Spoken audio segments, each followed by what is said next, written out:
दोस्तों, evil dead rise movie कुछ दिन पहले रिलीज हो गई है और उससे भी मैं एक्सप्लेन करने वाली हूँ। पर उसे देखने से पहले आपको उसके पहले पार्ट की कुछ चीज़ें समझनी होगी, कुछ चीज़ें देखनी होगी, जिसकी जानकारी आपको आज के एक्सप्लेनेशन के अंदर मिल जाएगी। तो आज मैं एक्सप्लेन करने वाली हूँ इविल डेड मूवी को, जो 2013 में आई थी, जो कि इस मूवी सीरीज के अंदर फोर्थ इंस्टॉलमेंट है और इविल डेड राइज यहाँ पर 5वीं होगी। तो ये देखना और समझना काफ़ी ज़रूरी है। काफ़ी सारी चीज़ें आपको समझ में आने वाली है। एंड ट्रस्ट मी, ये मूवी काफ़ी इंटरेस्टिंग है, बहुत ही ज़्यादा क्रूजम है और काफ़ी इंटरेस्टिंग डार्क मैजिक वाली चीज़ है। तो चलिए बिना किसी देरी के चलते हैं सीधे मूवी की तरफ। तो मूवी की शुरुआत में हम एक लड़के को देखते हैं जो काफ़ी डरी सी होती है। अब वो लड़की जंगल में इधर उधर भाग रही होती है कि तभी दो लोग उस पर अटैक कर देते हैं। जिसके बाद उस लड़की की आँख खुलती है तो वो खुद को एक ऐसे बेसमेंट में बंधा हुआ पाती है जहाँ पर चारों तरफ काला जादू करने वाले लोग होते हैं, या फिर एक है कि उससे बचाने वाले लोग। और तभी उस लड़की के सामने उसके फादर आ जाते हैं, जिससे हमको पता चलता है कि उस लड़की को उसके खुद के पिता ने ही किडनैप करवाया था। अब वो लड़की अपने पिता के सामने गिड़गिड़ाने लगती है कि वो उसको घर जाने दे, क्योंकि उसे अपनी माँ से मिलना है। इस पर उसके फादर अजीब तरह से ये बोलते हैं कि तुमने अपनी माँ को पहले ही खत्म कर दिया है। और फिर तभी अचानक से वहां पर खड़ी हुई एक बूढ़ी औरत एक काले जादू की किताब को पढ़कर उस लड़की के फादर को कहती है कि वो उसे जला दे। जिसके बाद में उस लड़की के पिता उसके ऊपर गैसोलीन डालकर जैसे ही आग लगाते हैं, तभी तुरंत उस लड़की की आवाज़ चेंज हो जाती है और वो डिमोनिक वॉइस में बोलती है कि वो सबको खत्म कर देगी। यानी कि यहाँ पर वो किसी के पोजीशन में थी, लेकिन बाद में उसके फादर ही अपनी बेटी का सर गन से उड़ा देते हैं और उसको खत्म कर देते हैं। अब अगली सीन में हम उसी जंगल के अंदर कुछ दोस्तों को इकट्ठा होते हुए देखते हैं, जो कि सालों बाद मिल रहे थे। उनके नाम होते हैं ओलिविया, डेविड, नेटली, एरिक और मिया। डेविड और नेटली यहाँ पर गर्लफ्रेंड बॉयफ्रेंड होते हैं। उनके साथ उनका डॉग ग्रैंडपा भी होता है। एरिक एक हाई स्कूल टीचर होता है और ओलिविया एक नर्स होती है। अब दोस्तों, यहाँ पर हमको इनकी बातों से पता चलता है कि डेविड और मिया भाई बहन हैं, लेकिन डेविड अपनी जॉब के चक्कर में सालों पहले मिया और अपनी बीमार माँ को घर पर छोड़कर गया था। जिसके बाद मिया अकेली पड़ गई और उसने माँ गुजर जाने के बाद में ड्रग्स लेना शुरू कर दिया, जिससे एक दिन उसे ड्रग्स का ओवरडोज भी हो गया था और वो मरते मरते बच गई थी। यानी कि मिया यहाँ पर ड्रग एडिक्ट होती है और उसके इसी ड्रग्स एडिक्शन को छुड़ाने के लिए ये सब लोग जंगल के अंदर डेविड के फादर के इस पुराने घर पर इकट्ठा हुए थे। अब डेविड जैसे ही अपने घर के पास पहुंचता है तो उसे पता चलता है कि वहां का ताला टूटा हुआ है। इस पर उसे लगता है कि शायद कुछ शराबी लोगों ने ऐसा किया होगा, लेकिन सच तो हम सभी जानते हैं, क्योंकि ये वही घर है जिसके बेसमेंट में उस पोजेस लड़की को उसके फादर ने जलाया था। डेविड का एक घर काफी बुरी हालत में होता है, इसलिए दिन भर ये लोग साफ सफाई का काम करते हैं, लेकिन रात होते होते मिया को ड्रग्स की याद आती है और वो चिल्लाने लगती है। यानी कि उसको ड्रॉबैक सिम्टम्स हो रहे थे। तब ओलिविया नर्स होती है, इसलिए वो उसे इंजेक्शन देती है ताकि वो शांत रह सके। लेकिन तभी अचानक से डेविड का डॉग बेसमेंट की तरफ इशारा करने लगता है। उसके बाद ये सभी लोग बेसमेंट के अंदर जाते हैं तो उनके होश उड़ जाते हैं, क्योंकि किसी ने वहां पर ढेर सारी बिल्लियों को मारकर टांग दिया था, जिससे साफ पता चल रहा था कि पहले वहां पर ब्लैक मैजिक किया जाता था। तभी एरिक को वहां पर ब्लैक मैजिक वाली वही किताब मिलती है जिसे वो बूढ़ी औरत पढ़ रही थी। वो किताब पूरी तरह से वायर से बंधी होती है। फिर एरिक न जाने क्या सोचकर अगले दिन उस किताब की सारी वायर्स को काट देता है और किताब पढ़ना शुरू कर देता है। और इस किताब का नाम होता है नाडोरो डिमांडो, जिसका मतलब होता है the book of the dead. और फिर हम व्यूअर्स देख पाते हैं कि एरिक जैसे जैसे किताब के अंदर लिखे गए शब्दों को पढ़ रहा होता है, वैसे वैसे घर की कोई अदृश्य शक्ति जंगल के रास्ते से होते हुए मिया की तरफ बढ़ रही होती है, जो कि घर के बाहर बारिश में भीग रही होती है। जैसे एरिक आखिरी शब्द को पढ़ता है, तब भी वो अदृश्य शक्ति मिया के अंदर समा जाती है, जिससे मिया को वोमिटिंग होने लगती है। अब अगले पल मिया को जंगल के बीच एक इविल स्पिरिट दिखाई देती है, जो उसका ही नाम पुकार रही थी। इसलिए मिया अपनी कार लेकर जंगल से बाहर भागने की कोशिश करती है, लेकिन रास्ते में वो एविल स्पिरिट मिया के कार के सामने आ जाती है, जिस वजह से उसकी कार का एक्सीडेंट हो जाता है। जिसके बाद में मिया कार से बाहर निकलकर भागने की कोशिश करती है, लेकिन वो एविल स्पिरिट आसपास के पेड़ों को अपने कंट्रोल में ले लेती है, जो कि इसके पहले पार्ट का ही एक रेफरेंस है, जिससे पेड़ की ब्रांचेस मिया के हाथ पैर जकड़ लेती है। और फिर जब वो इविल स्पिरिट मिया के सामने आ जाती है, तब उसके मुंह से एक काली चीज निकलती है और वो मिया के बॉडी के अंदर चली जाती है। और ये और कोई नहीं बल्कि मिया का ही इविल रूप था, जिससे मिया पूरी तरह से उसके पोजीशन में आ जाती है।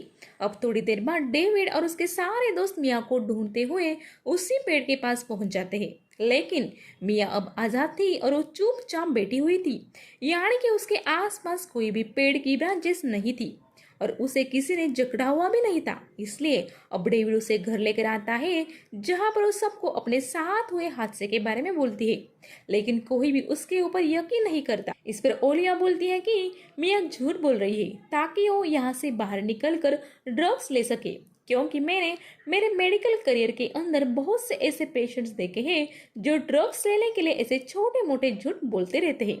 वही दूसरी तरफ Eric book of the dead को पढ़ रहा होता है और उसमें लिखा होता है कि पोजेस व्यक्ति पहले ऐसे ही ट्री में जकड़ा जाता है, यानी कि किताब की बातों से हमको पता चल रहा था कि मिया को पोजेशन हुआ है।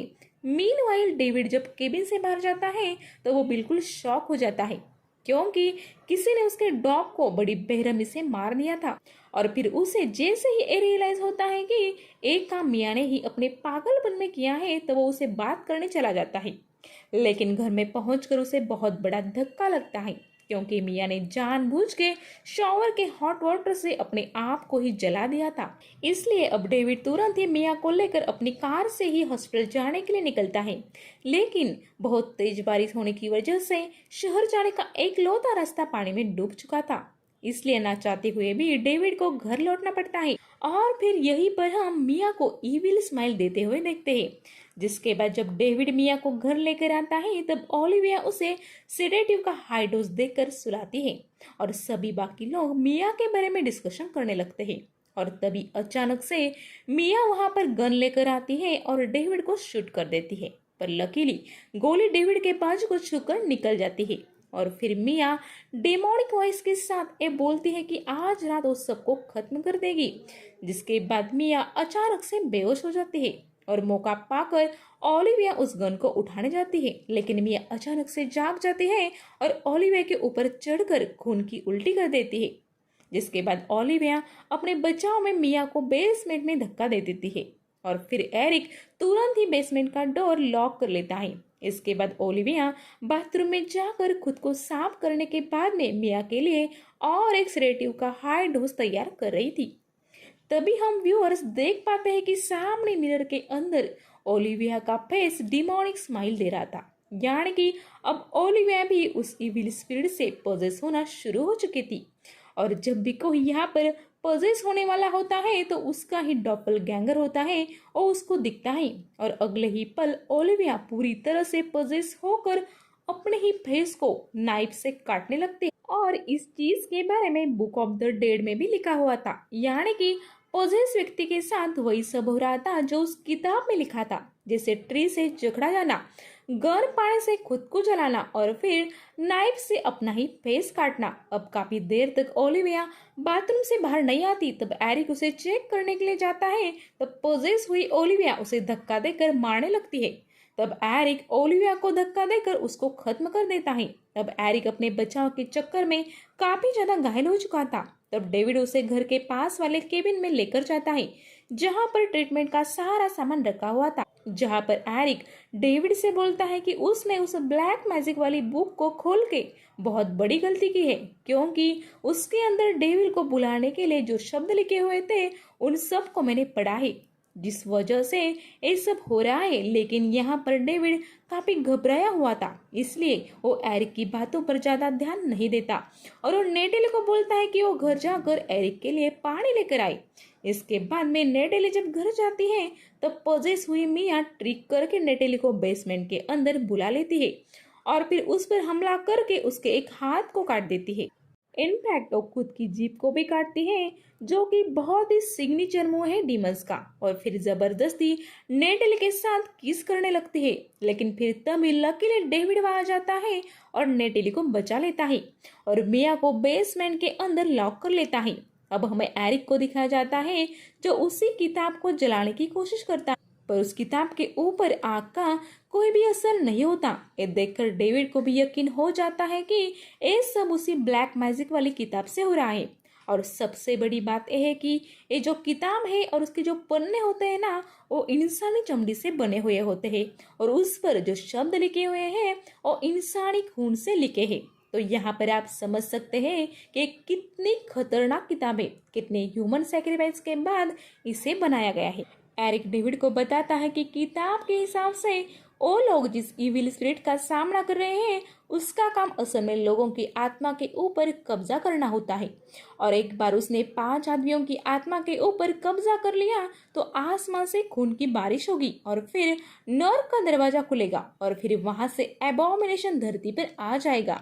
और अगर इसे रोकना है तो उसे मिया को खत्म करना होगा, क्योंकि वो स्पिरिट मिया की सोल से किसी लीच की तरह चिपक चुकी है।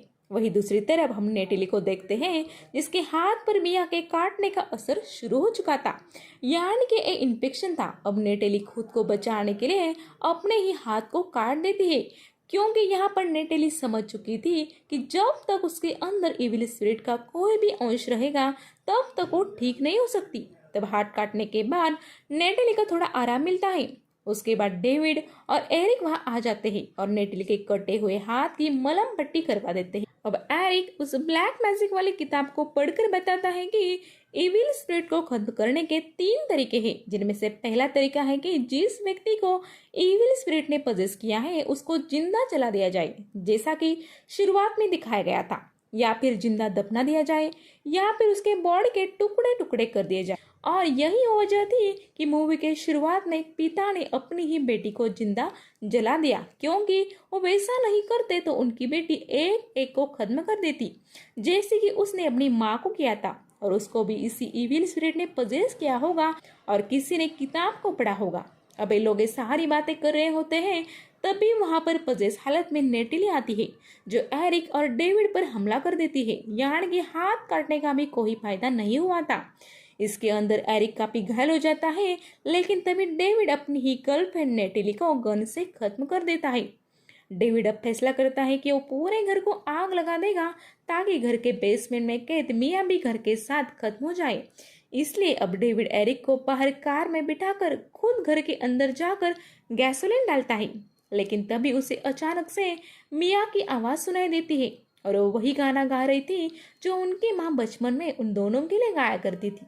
और तभी अचानक से बहुत जोरदार बिजली चमकती है, जिससे पास के पेड़ में आग लग जाती है, जिसको देखकर डेविड को आइडिया आ जाती है कि वो मिया को जलाने की बजाय जमीन के अंदर जिंदा ही दफना देंगे, जिससे कि उसकी जान चली जाएगी और इविल स्पिरिट उसके बॉडी से बाहर निकल जाएगी और उसके थोड़ी देर बाद हम मिया को इलेक्ट्रिक शॉक देकर जिंदा कर सकते हैं।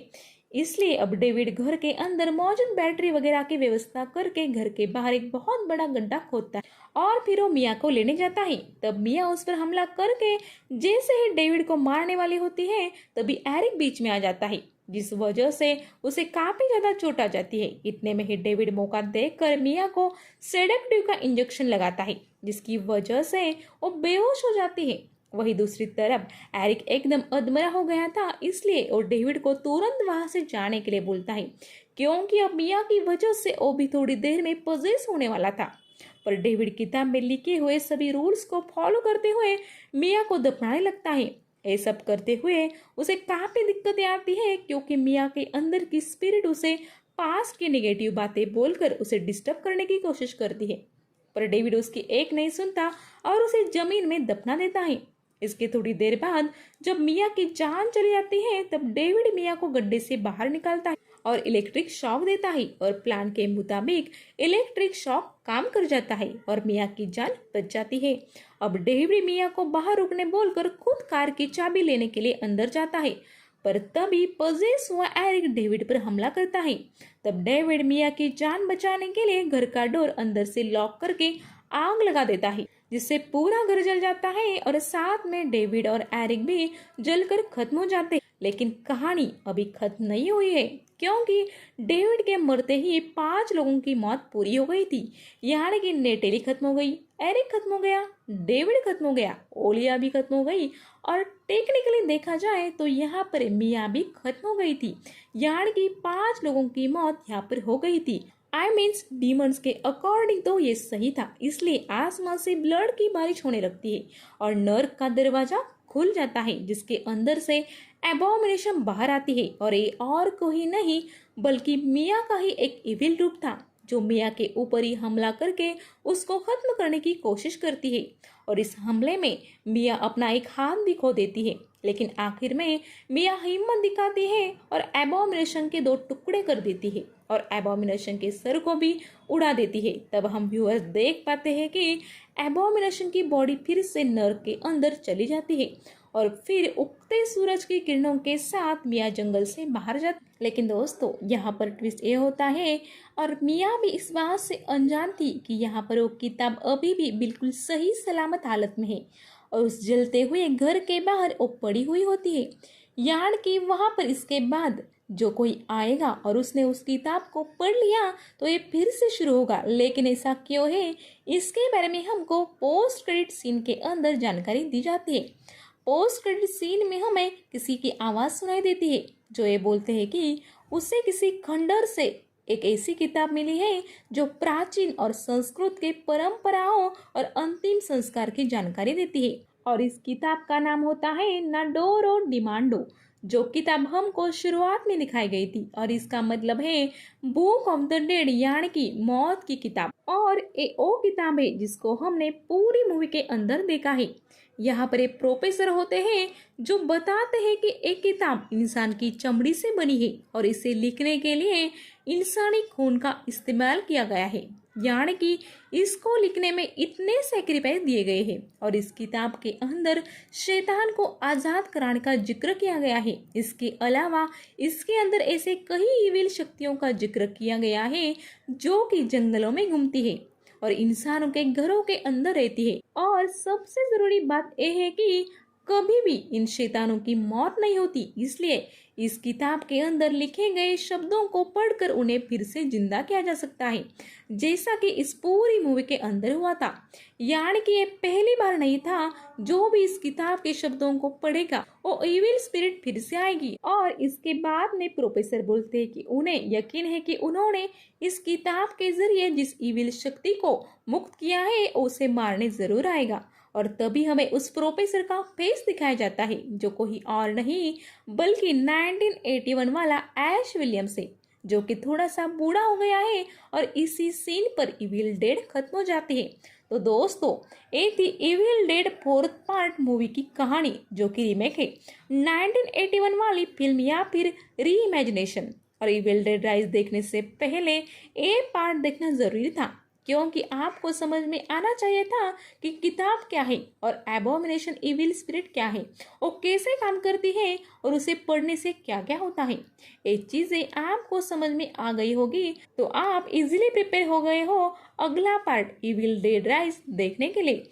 और ये मूवी काफी इंटरेस्टिंग थी और इविल डेड राइज तो इस साल की one of the biggest horror movie होने वाली है। तो चलिए दोस्तों, वीडियो पसंद आई होगी तो लाइक कर दीजिए, चैनल पर नए हैं तो सब्सक्राइब कर दीजिए। जल्दी मिलेंगे अगले वीडियो के साथ, तब तक के लिए गुड बाय।